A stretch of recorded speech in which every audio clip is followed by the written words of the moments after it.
Okay, so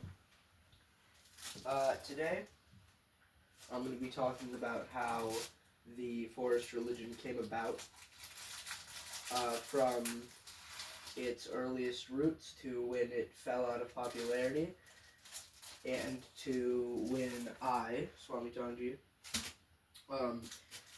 not revived it, but gave it the kick that it needed, and also compiled Swami Tanji's Grimoire. So I am gonna light some incense. I'm scared to use this incense because it's a new brand. Or sorry, not a new. Well, no, it is a new brand from the incense I usually burn, because I usually burn Satya incense, and I will stand by.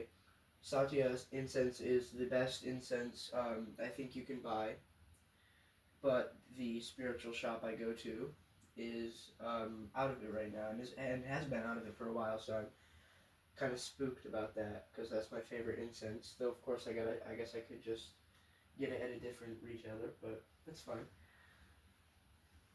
Okay, so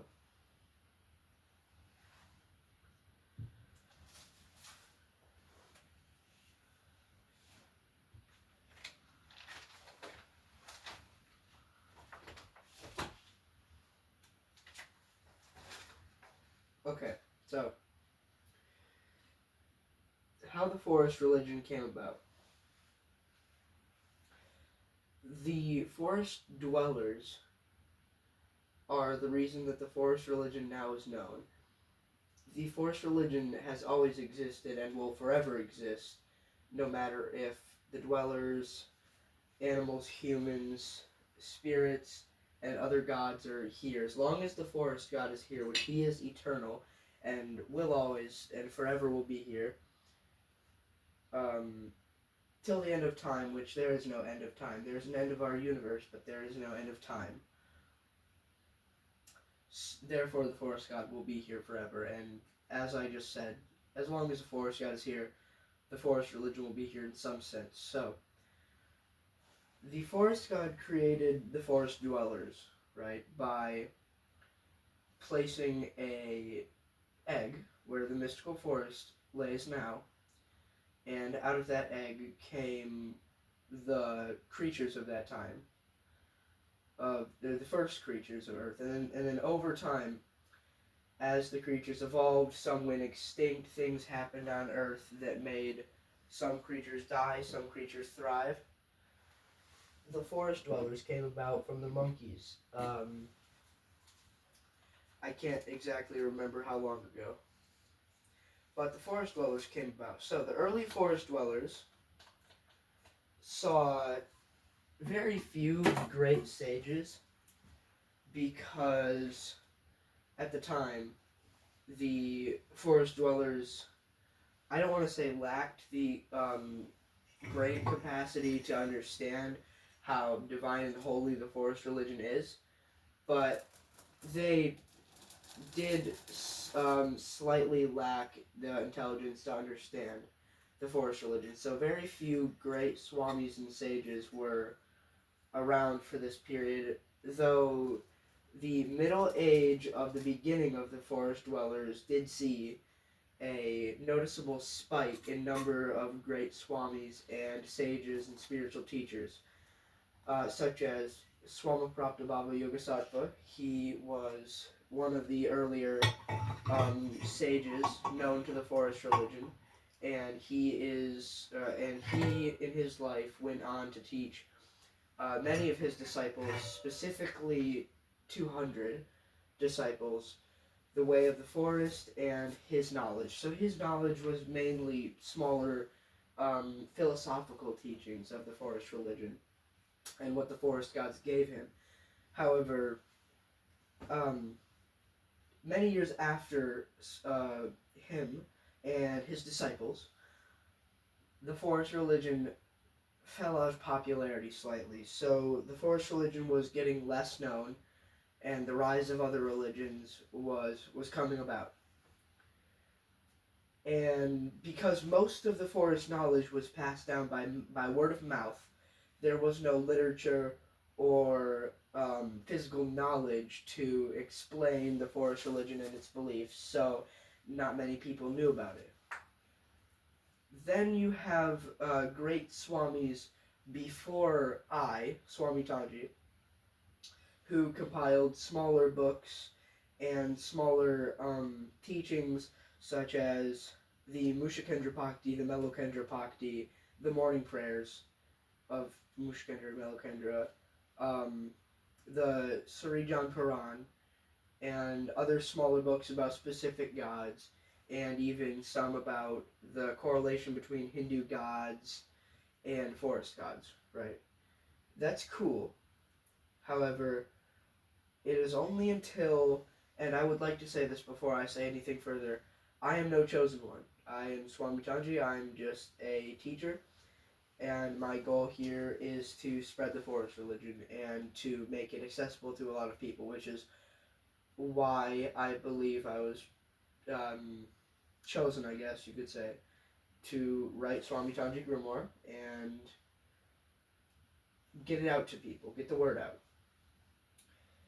So it was until Swami Tanji, me, there wasn't a specific one text, and there still isn't. The Srijan Puran is still read, the Mushakendra Bhakti and Melokendra Bhakti are still recited every morning, and even at night, to prepare for the next morning. They're all still used. There are a lot of forest teachings and forest holy scriptures, though. When I came about, when I became enlightened, and I wrote over time, gaining knowledge over time, Swami Tanji's Grimoire, that was the first time in the mystical forest religion history where it had the biggest document of scripture and teaching and stories and information that ever in the history of the forest religion, I mean. And it was, it's during Swami Tanji Grimoire's compilement that the forest religion reaches its newer status, its more refined status, its less confusing status. So a one main scripture and a more set base of morals and gods and goddesses and beliefs, right? So that essentially brings us to now in the forest religion history when Swami Tanji's Grimoire has been finished and it is being sold to people and gifted to people, and channels such as this one exist to provide information to people as far away as to India, to my next door neighbors in the forest, to the US, to Russia, to Indonesia, or to wherever my viewers might be, or to wherever channels like this viewers might be. And that is essentially the history of the forest religion. That we can call not the entire history, because if I were to go over the entire history of the forest, I would be talking for hours on end. The whole reason for most forest scripture is to not forget things, is so that it can be so that our belief can be shared out to people without being altered or changed, because word of mouth changes. You can go up to one person and say, this person embarrassed themselves in this place or this time, and then they can go to this other person and be like, this person did this specific thing, or this. I'm trying to think of a better example, but I honestly can't come up with one. I'm quite tired right now. Excuse me. But just the whole point is word of mouth gets altered, and it's better to have a written copy of it in order so that nothing can be changed, right? So that the forest religion can't be altered, because if I'm being honest, that's my main fear, right, with the forest religion, and that's why I was really motivated to get Swami Tanji Grimoire done, and to allow people to have it and read it and understand it before they make assumptions, because I don't like it when I see religions being altered. Like, take for example Christianity.